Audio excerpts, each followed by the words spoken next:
Saudara-saudari terkasih, apakah saudara sudah memulai hari ini dengan penuh sukacita dan punya niat untuk berbuat baik, meskipun kecil? Semoga Tuhan memberkati niat baik saudara. Anda dan saya pasti punya pengalaman pergi ke restoran favorit, memesan makanan yang favorit, karena kita sudah beberapa kali ke tempat itu dan memesan makanan yang kita sukai itu dan sangat puas karena enak sekali. Tapi suatu ketika di restoran yang sama, pesan makanan yang sama dan ternyata kecewa. Kok rasanya lain ya? Itu yang terjadi. Kita menilai sesuatu berdasarkan pengalaman. Tetapi pengalaman itu tidak sama dengan hari ini. Mungkin kali lalu memesan makanan yang sama pas, bumbunya pas, cara mengolahnya pas, suasana hati yang masak juga pas, lagi bahagia, hasilnya perfect. Tapi kali ini ada saja yang berubah. Mungkin bahannya tidak sebagus kali lalu. Mungkin suasana hati yang memasak tidak sama dengan ketika dia memasak masakan yang begitu enak yang kita beli kali lalu. Sehingga rasanya berbeda. Padahal kita membayangkan hal yang sama, menilai, menganggap sama. Dan karena itu kecewa. Kita pasti pernah mengalami itu. Tapi sebaliknya sama. Jangan pergi ke restoran itu, makanannya nggak enak. Nah itu sama juga. Mungkin kali lalu ketika kita datang, kita makan pas nggak enak. Bumbunya nggak pas, terlalu asin, terlalu manis, bahannya kurang segar, tukang masaknya lagi galau, bisa saja. Dan kemudian kita memberi cap, makanan di situ tidak enak, jangan pergi membeli makanan di tempat itu. Keliru kita. Karena menilai yang sekarang berdasarkan pengalaman masa lalu. Tetapi itu juga sama. Ketika kita menilai seseorang, itu pasti keliru. Karena kita menganggap orang ini seperti yang kita tahu kemarin. Lah hari ini dia berubah, suasana hatinya berubah, keadaan batinnya bertumbuh, lingkungannya menggembirakan, habis dapat lotre, sedang merayakan Imlek, merayakan Natal, sehingga hatinya berbunga-bunga, mau membagi apa saja. Dan kita mengatakan jangan sama dia, jelek, pelit. Wah ini keliru pasti. Menilai seseorang berdasarkan pengalaman masa lalu. Ya orangnya sekarang sudah tidak sama dengan yang kemarin. Tapi kita masih pakai ukuran yang kemarin. Itu pasti keliru. Sama seperti kita mau menyeberang sungai. Kita merasa kita menyeberang sungai yang sama. Oh tidak, airnya sudah mengalir. Air yang kemarin tidak sama dengan air hari ini. Tidak pernah ada yang sama. Tetapi karena penilaian itu, semua persoalan muncul. Perkelahian, perselisihan, karena salah paham, salah menilai. Suami saya itu begini-begini, itu pasti keliru, pasti. Istri saya begini-begini, pasti keliru. Karena dia bertumbuh, dia berkembang, suasana hatinya berubah. Kondisi psikologisnya tidak sama. Apa yang dialami juga berbeda. Bagaimana dia bisa sama? Ketika kita menilai seseorang, menghakimi seseorang, kita pasti keliru. Karena yang kita hakimi adalah sepotong gambaran tentang orang itu yang ada di kepala saya. Bukan kenyataan tentang orang itu sendiri. Maka Tuhan Yesus dengan sangat jelas mengatakan, jangan menghakimi. Karena kita tidak mempunyai data cukup untuk menghakimi dan menghakiminya dengan tepat. Tapi Romo dia memang begitu berulang-ulang melakukan hal yang sama.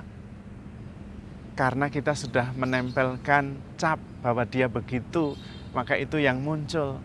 Kita tidak melihat hal-hal yang lain. Kita tidak sampai menembus hatinya yang terdalam. Karena tertutupi oleh label. cap yang sudah kita tempelkan pada dia. Coba kita terbuka lebih luas.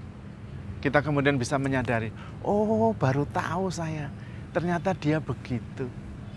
Nah, itu yang terjadi. Maka daripada menghakimi, lebih baik kita mempercayai.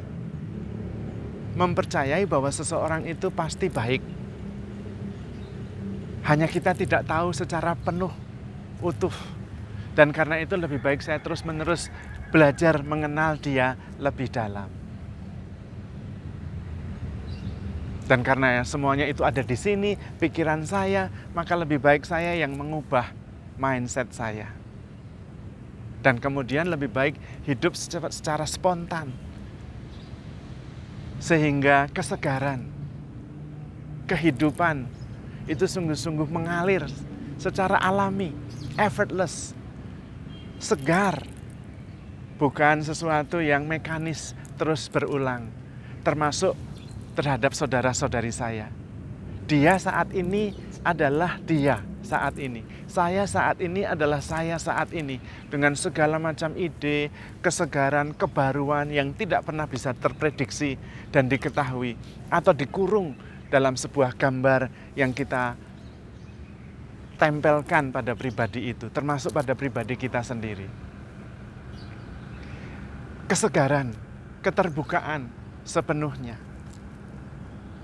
Dan lebih baik kita mendasarkan hidup kita pada sesuatu yang sungguh-sungguh stabil, bukan yang berubah terus. Penilaian kita itu berubah. Maka kita harus mendasarkan hidup kita pada keyakinan yang tidak berubah. Apa itu? Salah satunya, Yesus Tuhan itu Immanuel, menyertai kita. Sejak lahir Tuhan Yesus dikatakan oleh malaikat, engkau akan melahirkan seorang putra dan dialah Immanuel, Allah yang menyertai kita. Dan benar, pada waktu akhir Injil Matius, Tuhan juga mengatakan, pergilah ke seluruh dunia, aku menyertai kamu sampai akhir zaman. Lihat, sejak lahir sampai akhir Tuhan selalu menyertai kita. Dan kalau Tuhan menyertai kita itu, yang dikerjakan adalah keselamatan kita. Tidak punya makanan, Tuhan memperbanyak roti. Sakit disembuhkan, lumpuh dibuat berjalan, buta dibuat melihat. Percayalah bahwa Allah menyertai kita. Itu tetap selalu dan yakin tidak berubah. Dan keyakinan yang tetap, yang selalu bisa kita pegang dan membebaskan kita, termasuk dari penilaian-penilaian kita, dan menjaga kesegaran ide kita, pandangan kita, adalah pernyataan dan keyakinan bahwa bagi Allah tidak ada yang mustahil. Nah, kalau kita percaya itu segar, tidak perlu membuat penilaian apapun juga. Jalani hidup ini dengan sebuah kebaruan, kesegaran setiap saat, hidup sepenuhnya. Tidak hidup berdasarkan masa lalu, penilaian-penilaian yang sudah lewat, dan itu keliru. Keliru sama sekali. Apapun penilaian kita, keliru. Karena menghilangkan kesegaran, menghilangkan kebaruan, menghilangkan makna hidup sebenarnya, yang sungguh-sungguh baru, segar setiap saat. Tetapi kalau kita bisa percaya bahwa bagi Tuhan itu tidak ada yang mustahil, maka kemudian kita menjalani hidup dengan keterbukaan penuh. Karena tidak ada yang mustahil. Dan saya percaya penuh itu. Dan memang kenyataannya banyak hal yang kita tidak tahu. Karena itu tidak cukup dasar untuk memberikan penilaian. Dan karena memberikan penilaian apapun itu pasti keliru. Karena datanya tidak cukup. Karena kita tidak tahu apa yang terjadi sekarang. Tidak sama dengan yang terjadi kemarin. Semuanya berubah. Udaranya berubah, suasana hati berubah. Bagaimana kita bisa menilai sekarang yang baru ini?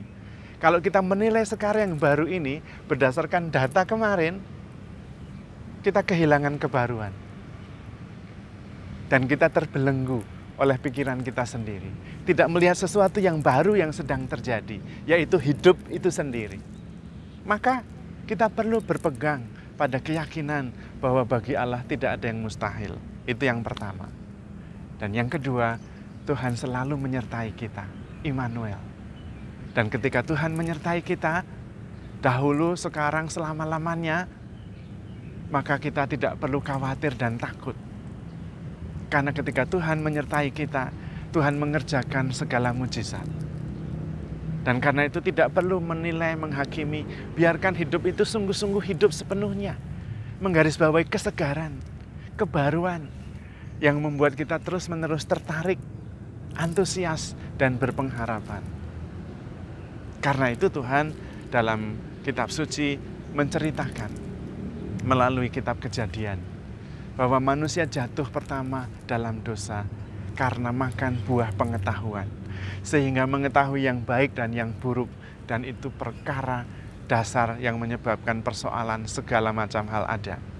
Karena kita merasa tahu yang baik dan yang buruk, dan karena itu menilai, dan kemudian semuanya salah. Dan kita kemudian terbelenggu masa lalu. Karena penilaian selalu berdasarkan pengalaman yang kita ketahui di masa lalu. Entah masa lalunya itu baru sedetik yang lalu, 5 menit yang lalu, atau setahun yang lalu.